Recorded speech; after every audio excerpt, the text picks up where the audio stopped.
এই সেই ঐতিহ্যবাহী নিমতলা ট্রেন স্টেশন। বিকাল থেকে অপেক্ষায় ছিলাম কখন ট্রেনটি আসবে, অবশেষে ট্রেনটি দেখতে পেলাম। আর যাই হোক, ট্রেনটি দেখে অনেক ভাল লাগছে।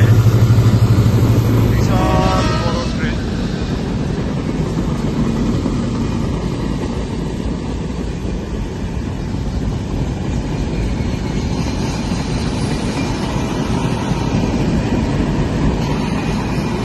ওয়াও, অস্থির লাগছে।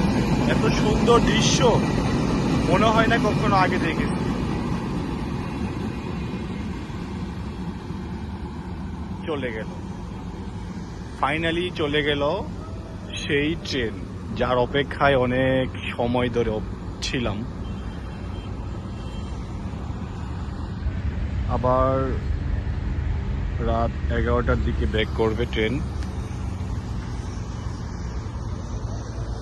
ওকে, আজ এ পর্যন্তই।